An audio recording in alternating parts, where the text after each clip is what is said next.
Ladies and gentlemen, independent Americans around the country and around the world, election season is here. And we are in the middle of so many important issues colliding in America and around the world. And I am very happy, honored, and privileged to bring to you maybe the guest that I am most excited to have joining us in 195 episodes. A man I've been privileged to know, a man whose work I admire. The great and powerful Ken Burns is here with us on Independent Americans. Welcome, sir. Thank you, Paul. It's great to be with you. It's so great to see you via Zoom. I think the last time I saw you in person was at one of the premieres for the Vietnam documentary. Right. So that's 2017. So we've got a lot of catching up to do. Absolutely. And I'm really looking forward to it. What is Halloween like for Ken Burns? What do you dress up as? How was your Halloween?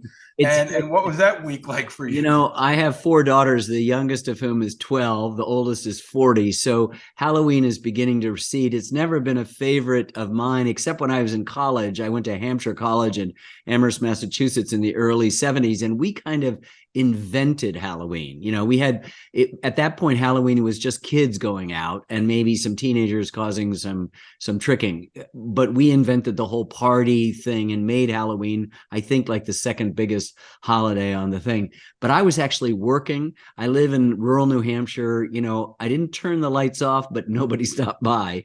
Our editing house is down off the town green. And if we had been working, we would have had the lights on and bowls of candy out. But I was just, you know, up here in the loft of my barn in my, you know, my COVID protection zone, we're just working on the various 7 films that we've got going. One of the many connections you and I have is you've been very generous in sharing your connections and experience in Hampshire, especially last year when I was teaching down the street at Amherst. And I always remember Halloween at Hampshire was very special. There was a party they used to have called Trip or Treat, which was a very uniquely Hampshire thing. Yes, it was. And I have one daughter that's applying to Hampshire. So I don't want to talk anymore. I don't want to give her too many ideas in advance of what happens. Well, I think you know that the history of that area may guide our conversation. I'm hoping we can talk about your latest work, about what you've got coming up, about this moment in America, the new PBS documentary that I think is a must watch for everybody in America and the world. Your new book, but just to kick us off a little bit further, Ken, a question I do ask everybody: where are you in America, and how are you?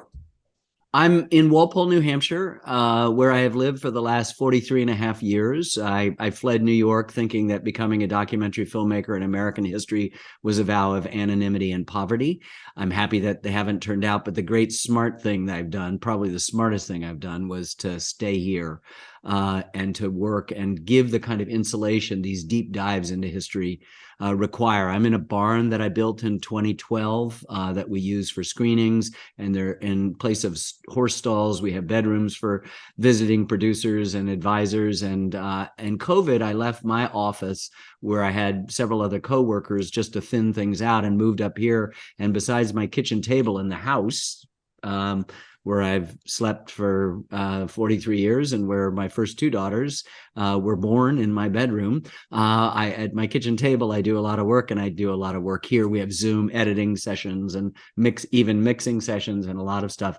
I'm doing well. I had a very productive time. I know a lot of people went crazy. I still get in a lot of work with Chester, who is trying to be a polar bear on an iceberg, but a golden doodle that I've had for nearly 8 years. And he and I do lots of walking out in nature, but I've been able to work and get a lot of films done. In fact, more films in a short period of time than any time in my professional life, which is sort of crazy to be 69 and being engaged in more stuff than ever before. But I love it. I love it. Well, you continue to be amazingly productive. It's no surprise that Chester looks tired, just trying to keep up with you. You've already done 5 miles today. So for folks that maybe haven't watched the show on YouTube, I recommend you check it out because you'll get a look inside of Ken's loft. You'll get to see Chester behind him. Ken, we're a week away from the election. Every election is framed as the most important election of our lifetime. Using your unique and powerful vantage point, can you zoom out and help us understand this moment? Yeah. Not just the election, but all of it coming together with global affairs, with extremism, with this election, with COVID, with the how do you frame up this moment we're experiencing now in American history? Well, let me be boringly redundant and say that this is the most important election, I think, right now. I felt that, 2 years ago, and at various other stages, you could say in 1864, when Lincoln was reelected, when it thought he wouldn't, that a country tired of war would elect his Democratic opponent, his former general, who he had fired, McClellan, and turned out most of the the U.S. Army voted for their commander-in-chief and not their ex-general, who took pretty good care of them, but never engaged them and sort of lost stuff. That was important. Lots of other really, really critical stuff. But let me just tell you, by way of what I've been doing.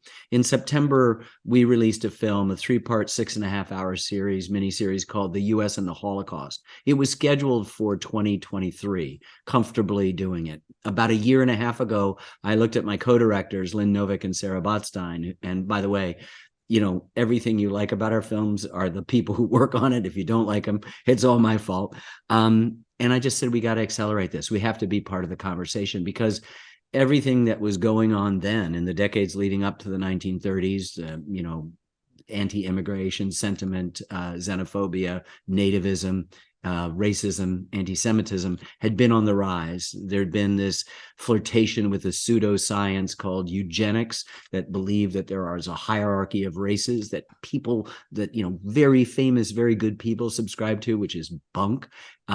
People like Henry Ford and Charles Lindbergh were promoting at various times unbelievably racist anti-Semitic tropes. And the country, therefore, was not in a position to want to help the Jews trying to flee Nazi terror as it developed over the 30s, and then as it segued into what we now call the Holocaust. We knew what was going on. It's not like, we liberated the concentration camps in 45 and then we discovered to our horror what was going on. We knew there were 3,000 articles in 1933, the year that Hitler came to power in late January, alone about discrimination against the Jews. And then it only got worse. But the spirit of the people was steeped in anti-Semitism. The Congress had passed a hugely restrictive immigration law in the 1920s that had quotas. They didn't mention Jews or Catholics, but they specifically had small quotas for those countries that had large Catholic or Jewish populations, and big quotas for Northern European, white, Protestant, Hitler would say, Aryan nations. And so there's when we began the project in 2015, there were, of course, as every film we've made, lots of rhymes, as Mark Twain would say, with the present. By the time we were halfway through editing, every sentence was rhyming, and not in the right way. And so we wanted to get it out because we are at a critical moment. One of the characteristics of that period was a movement toward authoritarianism. We're seeing it here. The playbooks of people follow the authoritarian playbook. You make a them of somebody, you other people. Jews have had the longest experience of that, because until 1948, there were people without a country for a couple of millennia. And that has made them an easy scapegoat. We know clearly our own history of the extermination and the isolation into reservations of our native population, something Hitler admired. And he admired our Johnson-Reed Immigration Act that limited restriction. And the Germans studied our Jim Crow laws to fashion their anti-Jewish discriminatory laws. So we're not responsible for the Holocaust, but it's a reckoning we have to have. And I think people forget. And Jefferson warns us in the Declaration. He says, that people are willing to suffer tyrannies while evils are sufferable, he writes, meaning, look, guys, this new thing, democracy or a republic, is going to take effort, extra work. And what we find in a media culture like today, with all the lying and the places where you can hide and self-select your news, there's a kind of laziness develops. And as they used to say, now is the time for all good people to come to the aid of their country. We need to be fact-based. We need to understand what the truth is. We need to try to say that certain things like anti-Semitism, hanging banners from highway overpasses in Los Angeles, Angeles and Jacksonville, or, hacking into, jumbotrons in Jacksonville with anti-Semitic tropes, or having an ex-president promote some of those things are not right. That the violence that is the hallmark of authoritarian regimes, the way they scare you, is not right. The making of other, look, I've made films about the US for almost 50 years. I've also made films about us, Paul. That's the lowercase 2-letter plural pronoun. And I can tell you, it's a great privilege to do that. All of the intimacy of us and we and our, and all of the majesty, the complexity, the contradiction, and even the controversy of the United States. But what I've learned was that there's only us. There's no them. And when anyone tells you there's a them, you got to run away. It's like the people who are most afraid of immigrants don't have any contact with immigrants. And the people who are most in contact with immigrants wholly understand that they enrich us just the way many metals make a much stronger alloy. And if you want to go back to some singular thing, you have weakened what is great about the United States. So this is as real and as important as it gets. And at the heart of it is not even all these separate issues and discriminations and stuff. It's just, what do you believe? 1 + 1 = 2 or something else?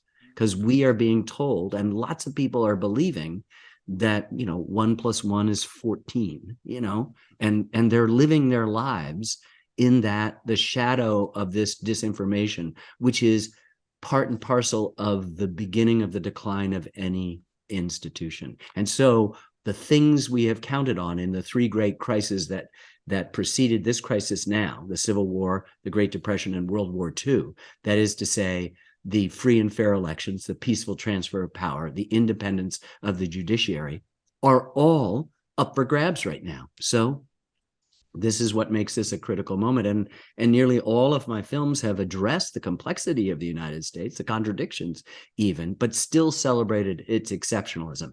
If you still want that exceptionalism, you want to be the greatest country on earth, you avoid the nativist, the anti-Semitic, the racist, the xenophobic tropes that are now all around us and helping to fuel these completely ridiculous conspiracies. I heard that the last president said that Paul Pelosi's windows had been broken from the outside in, Right. as if, again, you could just throw the false flag thing into the midst and disrupt it. And if we're that susceptible, or the person who's purchased Twitter is willing to suggest that there's an alternative fact having to do with male prostitutes, we're in a big trouble if suddenly that isn't just shouted down, as in the lead up to World War II, Charles Lindbergh, our great hero, second only in fame to the president, Franklin Roosevelt, crossed the line with anti-Semitic tropes in Des Moines one evening and giving an America first, you can't make this stuff up.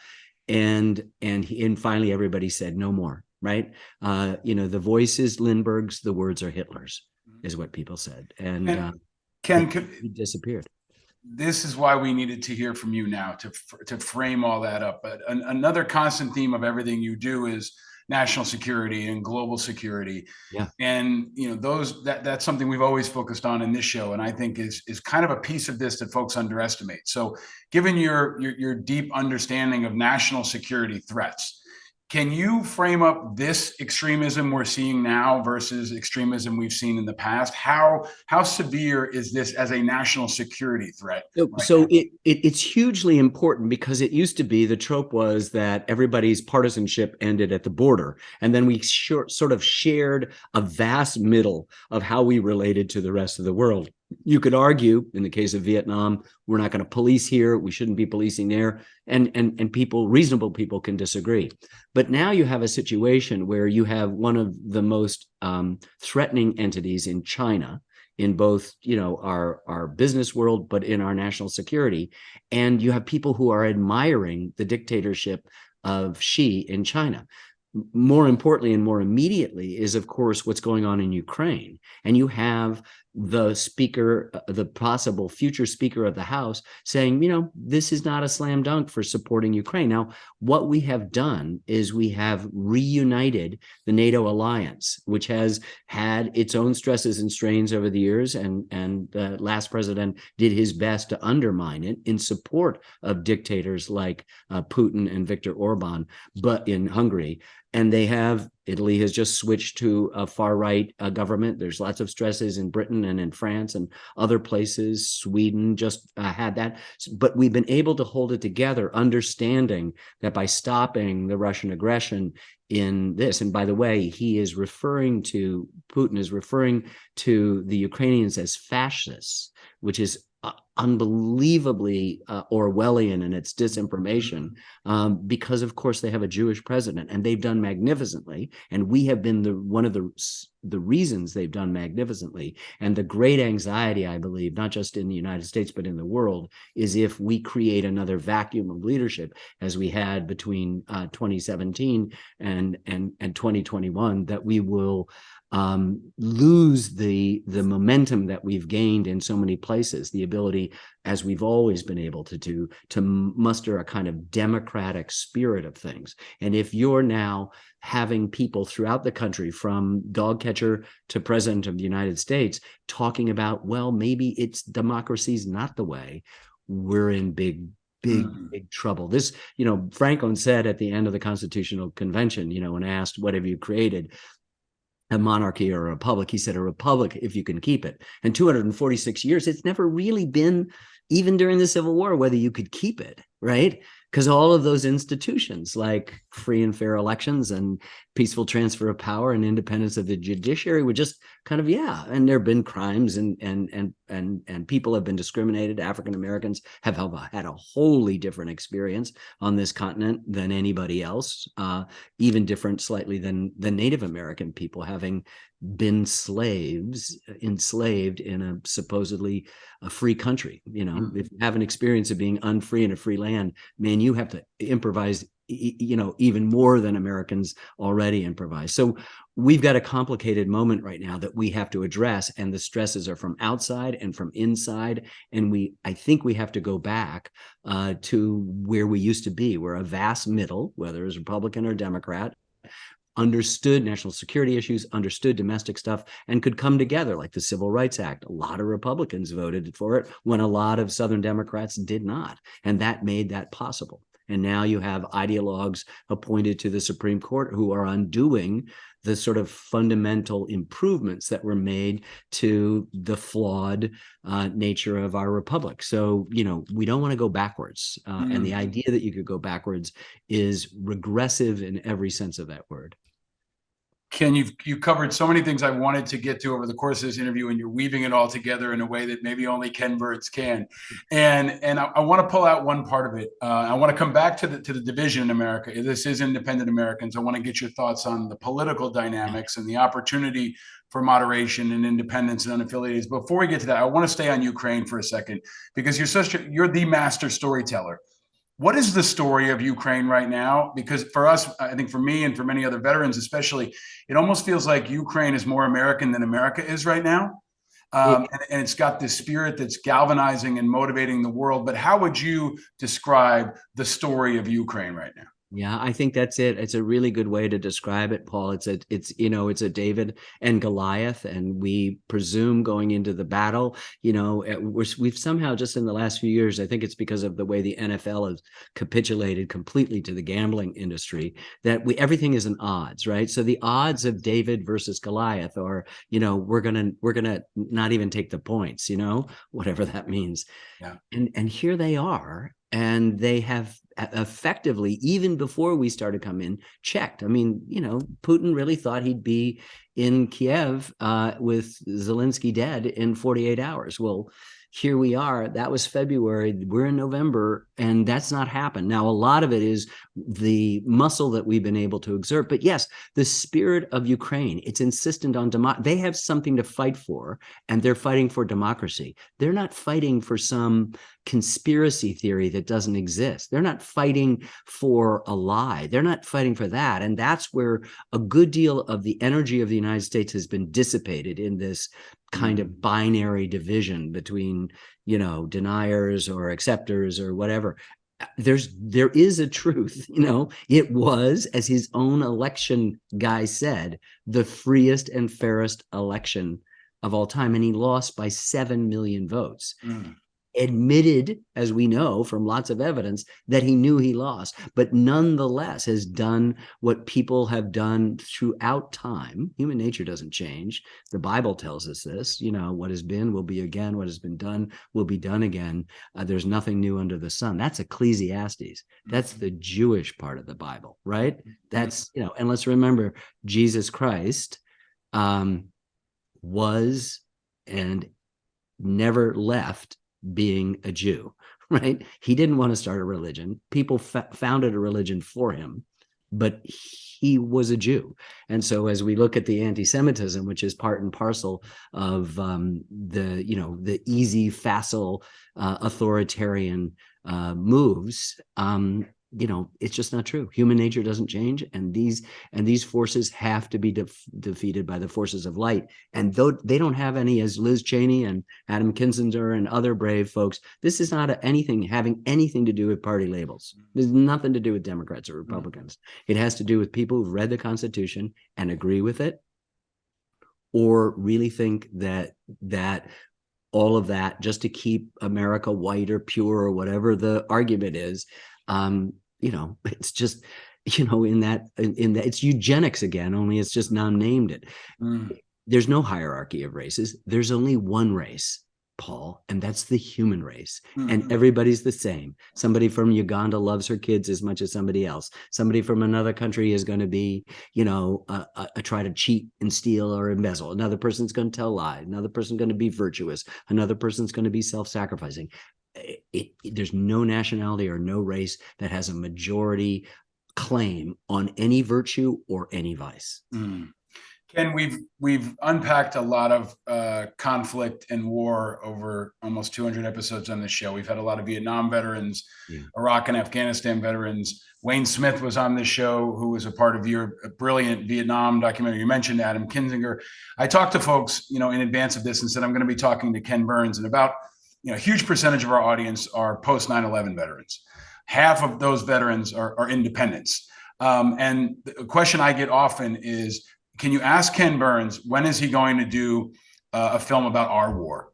So, Iraq and Afghanistan are still, unresolved for many of us. And I know your Vietnam film brought kind of closure for many people and helped them communicate what they couldn't communicate themselves. So what are your thoughts on something on the post 9/11? I'll do it, God willing. I'm 69 years old. I'm not retiring, but, let me just say one thing is that the Vietnam thing, if I'd done it 10 years after the fall of Saigon in 85, America's in a recession. People are talking, Japan is ascendant. They're talking about the Pacific Rim. America's best days are behind it. Vietnam is a ball in a chain we're going to drag around until we don't exist anymore, right?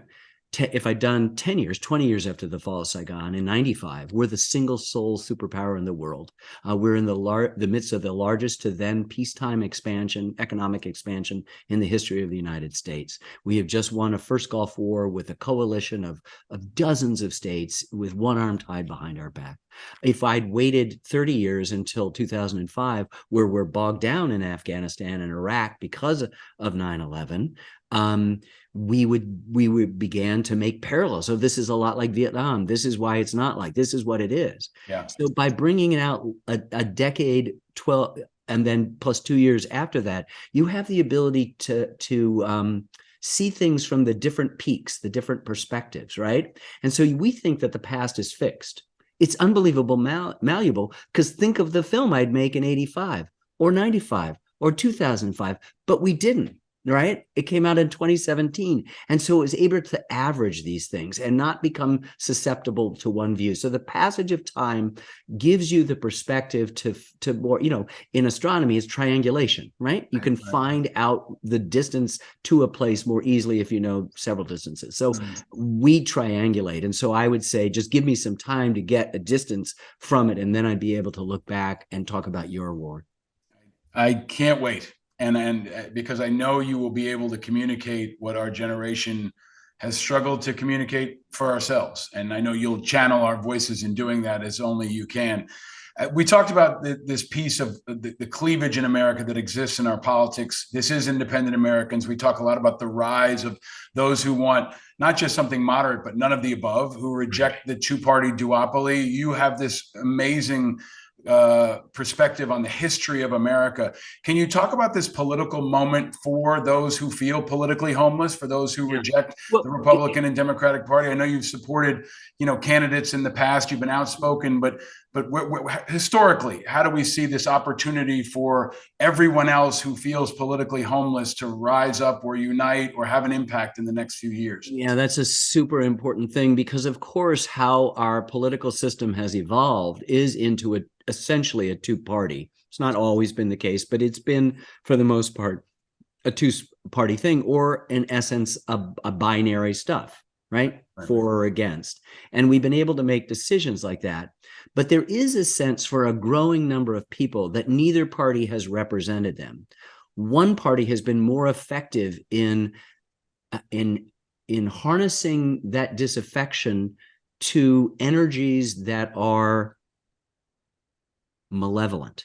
That is to say, that are not based in fact or truth. And so traditional associations have ceased to exist. So you can see a Liz Cheney and an Adam Kinzinger kind of exiled from the party of conservatism by a much more dominant radical thing, which is in no ways conservative, asking to save nothing except self-interest. And that's what's being sold. And quite often at the heart of this, as I've described, but not used the word, but I'm sure you have, and people that you're talking to, is the idea of grievance. When you feel unheard, you are so susceptible to having someone animate your grievance, in which you say, it's them that did that to me. It's Black people, affirmative action. It's the border, it's this, it's that, it's corrupt. And so what happens is you got a huge disproportionate number of one party that believes that the other party isn't just wrong on something, that they're evil, that they are pedophiles, that they are sucking the blood out of young children. I mean, you couldn't, if you told people that this is what happened. And by the way, that party filled apparently with these vampires, pedophile vampires, got 7 million more votes than the other party, which says we're drowning and we're being locked out. So it is in the authoritarian playbook to accuse your enemy of what you in fact are doing. And that's really important. And what happens is people with legitimate grievances who feel exiled from process forget that there's only one process. In a democracy, it's singular. You vote, and you vote not your grievance, you vote the facts, right? People have been voting in the last 3 or 4 decades, against their self-interests in such startling numbers that you have to say, yes, I understand you're disaffected. Yes, I understand that makes you susceptible to the grievances and the blame that can be attributed to X party, that party, or that party. But no, look and see what the real record is. And what happens is that grievance excuses a kind of laziness. If you want to know what's wrong, the grievance is only in the mirror. That's what our religious faith tells us. You need to look in your mirror. Like, what's wrong with you has not been done by anybody else. It's there. And some people are better off than others. And that is a fault of a system that skews towards people who are rich in both parties. And that's a huge problem. And so now everybody's going to say, well, when we get back into power, we're going to eliminate we're going to end the taxes. Well, the taxes have been lowered for the people who have grievances. They've been raised for the people who can afford it. And if you take it away from them, that same old discredited trickle down thing will again not work to bring prosperity. So you've got to be able to study the issues. And the problem is that grievance and conspiracy and misinformation and disinformation interposes itself between me and you.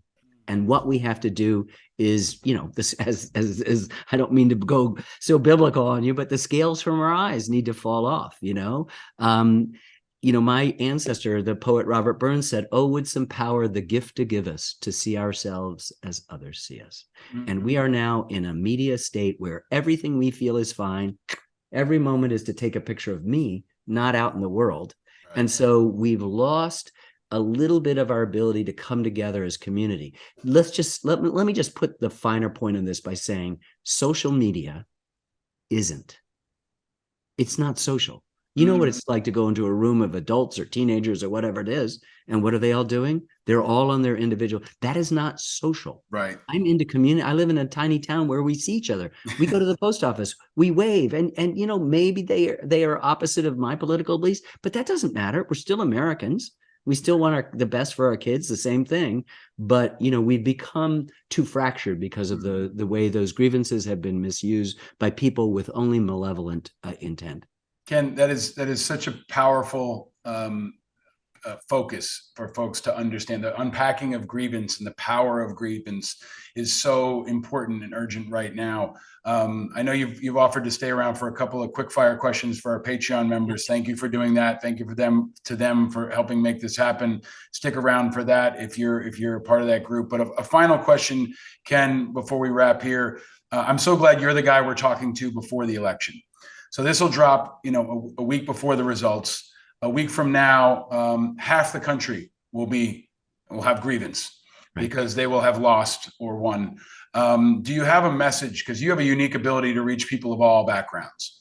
Do you have a message for America this election? Yeah, well, there's the best words that are the person who understood who we were, our defects as well as our great exemplary aspects was Abraham Lincoln. And his first inaugural, he looks at this mostly Southern audience. It's weeks away from a civil war. His own these words can't stop. But he said, "We must not be enemies. We must be friends. Mm-hmm. Though passion may have strained, it must not break our bonds of affection." And then this poet president went on in this last sentence, "The mystic cords of memory stretching from every battlefield and patriot grave to every living heart and hearthstone all over this broad land will yet swell the chorus of the Union, as surely they will be by the better angels of our nature."